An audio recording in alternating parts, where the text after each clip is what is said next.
Salam dan bahagia Bapak Ibu Guru hebat dimanapun Anda berada. Pada kesempatan kali ini saya akan berbagi praktik baik pembelajaran bersama rekan sejawat saya di SMA Katolik Santo Petrus Canisius Palangkaraya. Selamat menyaksikan. Kita kenal beberapa, tadi sudah ya. Ini ada 6 platform teknologi, 6 platform besar yang saya ambil PNN-nya. Untuk platform Merdeka Mengajar itu bisa diakses secara dua. Pertama, Bapak Ibu bisa akses menggunakan Android, namun sayangnya di App Store belum dapat diakses, dia cuma berbasis Android saja, yaitu melalui Google Play Store. Kemudian Bapak Ibu juga dapat mengaksesnya di laptop Bapak Ibu atau komputer Bapak Ibu, itu bisa diakses. Nah, kita lanjutkan yang berikutnya, yaitu fungsinya buat apa? Karena ada 3 fungsi besar dari PNN ini. Yang pertama, untuk tempat kita mengajar, untuk tempat kita berkarya, dan untuk tempat kita belajar. Fitur mana sih yang kita pakai untuk mengajar? Untuk mengajar, gunakanlah fitur tentang asesmen dan perangkat pembelajaran.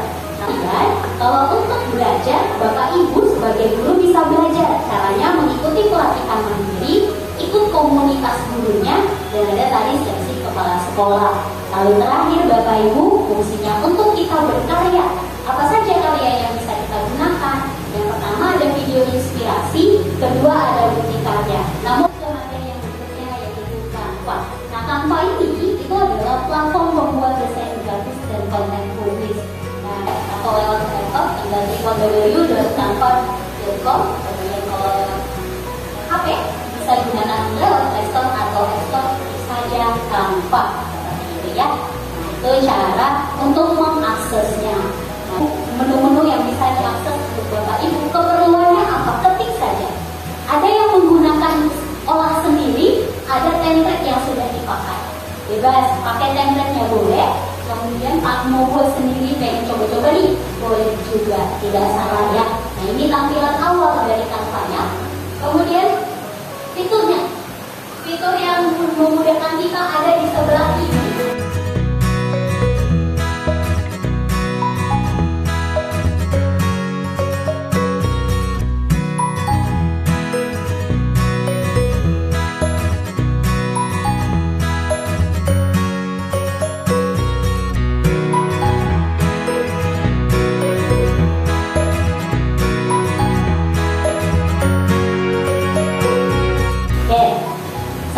Dulu yang kedua yaitu Mentimeter ketiga. Mentimeter tadi udah kita praktekkan Bapak Ibu. Yang saya tanyakan di awal, bagaimana perasaan Bapak Ibu, apakah mengetahui tentang platform teknologi dan apa platform-platform yang Bapak Ibu ketahui. Itu tadi sudah kita praktekkan. Dan itu adalah salah satu platform teknologi yang bisa Bapak Ibu gunakan. Tujuannya buat apa? Itu bisa dijadikan untuk pembelajaran lebih menarik, interaktif, dan menyenangkan. Kenapa? Karena di dalam Mentimeter bisa kita lakukan polling. Jadi ketika kita melakukan suatu kegiatan, Mentimeter bisa kita gunakan sebagai aplikasi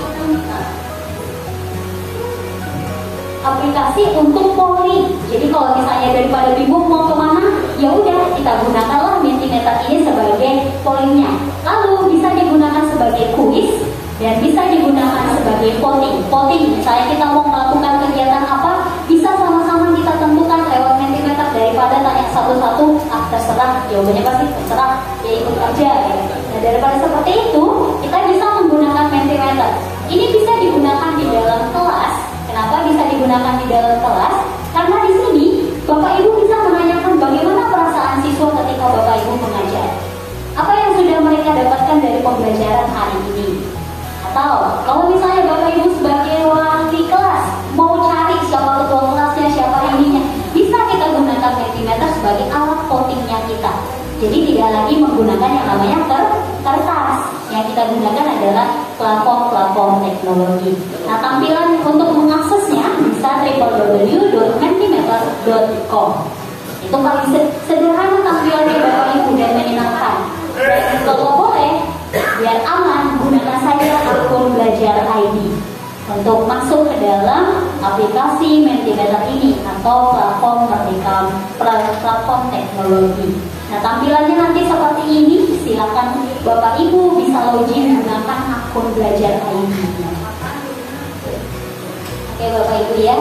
Jadi ini ada dua Bapak Ibu, bisa gunakan www.puisi.com atau lewat HP, bisa di-download sendiri lewat Play Store atau App Store. Itu enable untuk digunakan, bisa dipakai.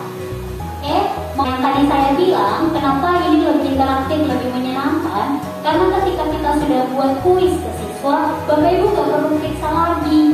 Bapak Ibu bisa impor nilainya dalam bentuk seperti itu. Ada di sini saya buat dalam bentuk Excel. Bapak Ibu bisa akses sendiri, datanya sudah ada, urutan namanya sesuai abjad. Pernah saya pakai juga, ada sudah saya dapat. Nah nanti itu lebih menghemat waktu kita dalam menilai siswa gitu. Kalau misalnya ada kesempatan asesmen Bapak Ibu, namanya Kahoot. Kahoot banyak digunakan di berbagai perusahaan, bukan hanya pendidikan saja. Nah, kalau untuk pendidikan ini menurut saya sangat interaktif sekali. Bisa kita buatkan meme yang menyenangkan, gambarnya yang lucu-lucu, supaya mereka lebih kayak, oh ini apa soalnya ya.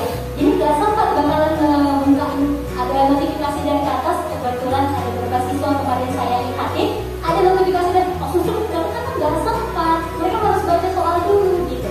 Nah itu salah satu yang bisa kita gunakan, namanya Kahoot. Kahoot ini platform pembelajaran berbasis permainan yang digunakan sebagai media pembelajaran, di mana Kahoot itu bisa digunakan sebagai penilaian formatif kita atau breakingnya kita di dalam kelas, boleh juga.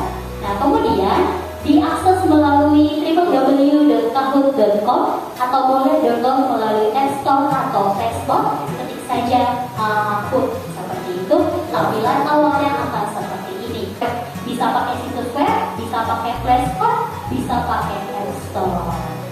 Nah ini ada dua saja yang bisa dipakai Bapak Ibu, yaitu kuis dan true or false, ganda. Sedangkan yang lain ada tag answer, slider, puzzle, phone, drop pin, dan lain-lain. Ini adalah punyanya Premium.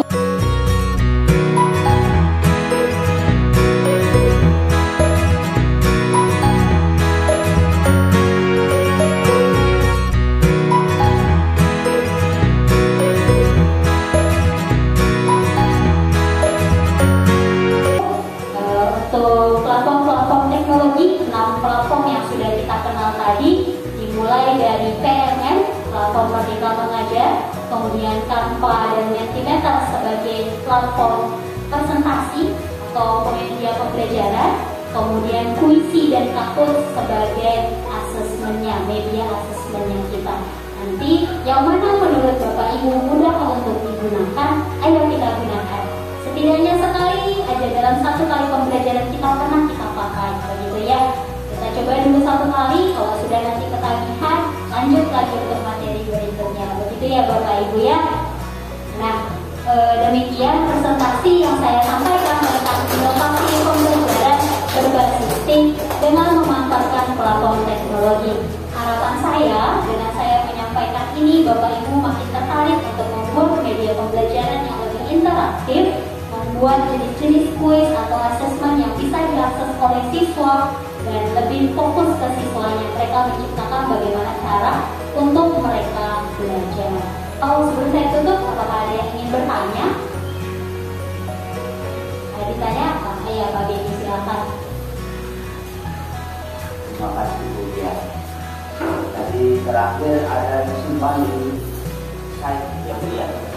Nah, apakah penyimpanan ini bersangkut paut nanti dengan akun belajar yang sudah kita punya itu? Karena katanya sekarang sudah terbatas kayak sama Kak ini, terbatas sampai dia vakum ya, tidak seperti dulu lagi yang mau simpan berapa saja bisa. Tapi kan ada batasnya, dan juga pernah lihat bisa berapa 25. Nah, seperti itu nanti kalau misalnya terjadi penuh itu bagaimana juga? Apakah kita membuat akun lagi atau minta akun lagi membuat Baik, terima kasih Pak Beni atas pertanyaannya. Untuk yang tentang penyimpanan, ini berbeda Pak Beni ya. Penyimpanan untuk Google Drive itu adalah berbagai jenis media yang sudah pernah kita.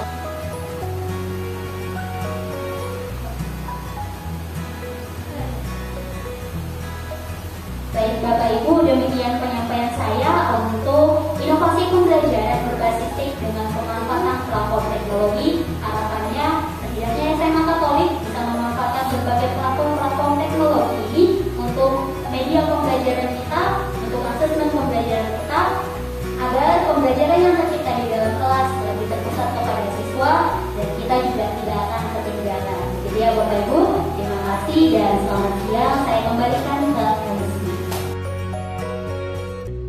Demikian sosialisasi pemanfaatan platform teknologi yang telah saya lakukan di sekolah saya sebagai bukti berbagi bersama rekan sejawat saya di SMA Katolik Santo Petrus Kanisius Malang.